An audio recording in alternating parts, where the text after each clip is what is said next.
Hi! Hello! Welcome back to our channel. ఈరోజు 'కార్తీక దీపం' సీరియల్‌లో ఏం జరిగిందో తెలుసుకుందాం.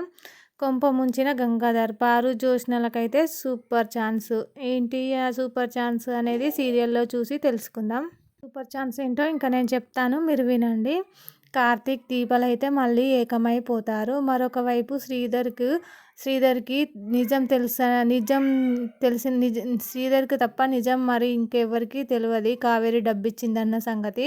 జ్యోత్స్న, పారులకు తెలవదు. ఇంకా శివనారాయణ కుటుంబానికి కూడా తెలవదు. ఈ క్రమంలో శ్రీధర్ మామ అడ్డంగా ఇరుక్కుంటాడు. ఆ వివరాలలోకి పోయి చూసేద్దాం అసలేం జరిగిందో. శ్రీధర్ మామ ఇల్లంతా వెతుకుతూ ఉంటాడు.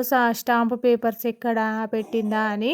కాసేపటికి కావేరి అది గమనించి, అవి మీరు ఎంత వెతికినా దొరకవు అంటుంది. అంటే నేను ఏం వెతుకుతున్నానో నీకు నీకు తెలుసన్నమాట అంటాడు శ్రీధర్ ఆవేశంగా. దగ్గరకు వెళ్ళి తెలుసు కదా మరి కార్తీక్ సంతకాలు చేసిన ఇచ్చిన పేపర్స్ ఎక్కడ పెట్టావు చెప్పు అంటాడు. వాటిని నేనే వేరే చోట భద్రంగా దాచాను అంటుంది కావేరి.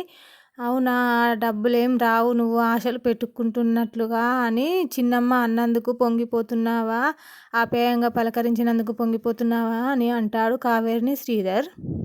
వచ్చి వారం అయ్యిందో లేదో శ్రీధర్, రేపు మా మనవడి పుట్టినరోజు, సతీ సమేతంగా రావాలి అని ఫోన్ పెట్టేస్తాడు గంగాధర్.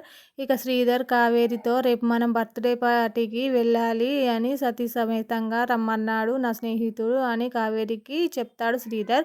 నేను రాను, అక్కను తీసుకొని వెళ్ళండి, లేదంటే ఆ గంగాధర్కి కాల్ చేసి ఏ సతీతో రావాలి అని అడగండి అని చెప్తుంది కావేరి. చెప్పి వెళ్ళిపోతుంది. రగిలిపోతూ ఉంటాడు శ్రీధర్. ఆ కార్తీక్ గాడేమో భార్యను చూసుకొని రెచ్చిపోతున్నాడు. నా పెద్ద పెళ్ళాం కొడుకును చూసుకొని రెచ్చిపోతుంది. నువ్వు దానిలానే తయారయ్యావని అన్నిటికీ కారణం ఆ దీప, అది ఎప్పుడు మా జీవితాల్లోంచి పోతుందో అని రగిలిపోతుంటాడు శ్రీధర్. దీప కూడా శౌర్య పక్కనే కూర్చొని పుస్తకంలో ఏవో రాతలు రాస్తూ ఉంటుంది. ఏంటమ్మా రాస్తున్నావు అని శౌర్య తొంగి చూసి, ప్రతిసారి చదువుకొని నీ పని నువ్వు చూసుకో అని గదిరిస్తుంది దీప శౌర్యని. ఇక అన్నట్టుగానే అటువైపు వెళ్ళి దీప రాసుకుంటుంది. దీప ఏం రాస్తుంది అనుకుంటూ వెనుక నుంచి మెల్లగా వచ్చి తొంగి చూస్తాడు. ఆ సమయంలో కార్తీక్ మోకాలు దీప వీపుకు తగిలి ఉలిక్కిపడి పుస్తకాన్ని మూసేసి కార్తీక్ వైపు చూస్తుంది. ఏంటి కదా అన్నట్లు కార్తీక్ సెగలతో అడుగుతుంటే ఈ వీపుకు ఏదో తగిలితే తిరిగి చూస్తున్నానని దీప అంటుంది. ఆ మాట మార్చే ప్రయత్నంలో దీప, నేను అడిగిందే నీ చూపుల గురించి కాదు, నీ రాతల గురించి అంటాడు కార్తీక్. మోకాళ్ళ మీద కూర్చుంటాడు. అది అలా అడుగు నాన్న, ఇందాకటి నుంచి నేను అడిగితే ఏం చెప్పట్లేదు అంటుంది శౌర్య. నాన్న మాట వింటావు కదా, నువ్వు వెళ్ళి లోపల చదువుకో అంటాడు కార్తీక్. దాంతో శౌర్య బుంగమూతి పెట్టి, నీకంటే అమ్మే నయం నాన్న, చదువుకో అంది, నువ్వు లోపలికి పొమ్మంటున్నావు అని అలిగి పుస్తకాలు తీసుకొని లోపలికి వెళ్ళిపోతుంది శౌర్య. విసుక్కుంటూ లోపలికి వెళ్ళి దీప నవ్వుకుంటుంది. కార్తీక్ కూడా నవ్వుతూ దీప పక్కనే కూర్చొని, ఇప్పుడు చెప్పు ఏం రాస్తున్నావు అని అంటాడు. దాంతో దీప తను రాసిన లెక్కలను కార్తీక్ చేతిలో పెట్టి, మనము 2 టార్గెట్స్ ఉన్నాయి బాబు, 2 టార్గెట్స్ ఉన్నాయి. 1 మనం మీ తాతయ్య గారిపై గెలవడం, 2 మీ పిన్ని అప్పు తీర్చడం అంటుంది దీప. మన టార్గెట్ రీచ్ అవ్వాలని రోజు రోజుకు 10,000 దాకా సంపాదించాలి అని లెక్క చెప్తుంది. అనే బాధగా మనం ఆ లక్ష్యాన్ని చేరుకోవడానికి చాలా దూరంలోనే ఉన్నాం అంటాడు కార్తీక్. మరి ఆశ మాత్రం నిరాశ చెందొద్దు, ఎప్పటిలాగానే ధైర్యంగా ఉండాలి అని చెప్తాడు కార్తీక్. కార్తీక్ అలా మాట్లాడుకుంటూ ఉండగా బయట నుంచి ఎవరో పిలిచినట్లు అనిపించి ఒకరి తర్వాత ఒకరు బయటికి వెళ్ళి చూస్తారు. వచ్చిన వ్యక్తి, ఇది కార్తీక్ టిఫిన్ సెంటరేనా అని అడుగుతాడు. రేపు అవునండి అని అంటారు. వచ్చి రేపు ఒక పుట్టినరోజు ఫంక్షన్ ఉంది, 1000 మందికి వంటకాలు చేసి తేవాలి, ఇస్తారా అని అంటాడు. దీప మౌనంగా ఉంటే కార్తీక్ ఓకే అని 10,000 అడ్వాన్స్ తీసుకొని అతన్ని పంపిస్తాడు. రేపు మన టిఫిన్స్ చేసి శౌర్యను పంపించడమే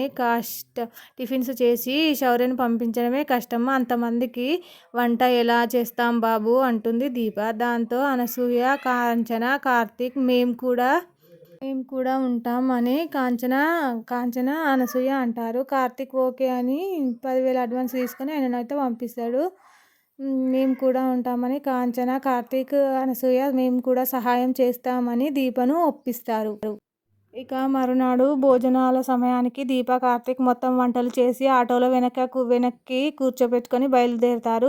కార్తీక్ని వద్దు ఆగిపోమని దీప ఎంత చెప్పినా ఆగకుండా నీతో ఎక్కడికైనా నా కష్టం కాదు నీ కష్టం కూడా చాలా బాగుంది.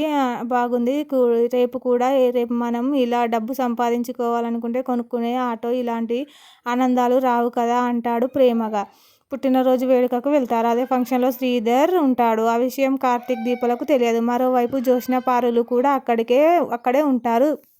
గంగాధర్ మాట్లాడుకుంటూ ఉంటే వాళ్ళను చూసి మాట కలుపుతూ దగ్గరకు వస్తారు పారు, జ్యోత్స్నలు. ఇక పారు, జ్యోత్స్నలు చురకలు వేయడంతో స్టార్ట్ చేస్తారు. శ్రీధర్ అక్కడే ఉన్న గంగాధర్తో జ్యోత్స్నని గుర్తుపట్టి, అవును ఈ అమ్మాయి మీ మేనకోడలే కదా, మీ అబ్బాయి ఈ అమ్మాయి కూడా వేరే పెళ్లి చేసుకున్నాడు అన్నావు, ఎవరిని అంటాడు. దాంతో శ్రీధర్ సమాధానం చెప్పలేక దగ్గుతూనే ఉంటాడు. పారు, జ్యోత్స్నలు నవ్వుకుంటూ వెంటనే గంగాధర్ శ్రీధర్ దగ్గు తగ్గించడానికి బాబు వాటర్ అని అంత దూరంలో ఉన్న దీపతో పాటు వంటకాల అబ్బాయి అని పిలుస్తారు. వాటర్ తీసుకురా అని పారిజాతం అయితే పిలుస్తుంది. ఎవరిని అన్నావు అంటాడు. దాంతో శ్రీధర్ సమాధానం చెప్పలేక దగ్గుతూనే ఉంటాడు. పారు, జ్యోత్స్నలు నవ్వుకుంటూ ఉంటారు. వెంటనే గంగాధర్ శ్రీ దగ్గు ఆపడానికి బాబు వాటర్ అని అంత దూరంలో దీపతో పాటు వంటకాలు చూస్తున్న కార్తీక్ను పిలుస్తాడు. కార్తీక్ వచ్చి వాటర్ బాటిల్ శ్రీధర్ చేతిలో పెట్టగానే షాక్ అయి దగ్గు ఆగిపోతుంది. Thank you for watching.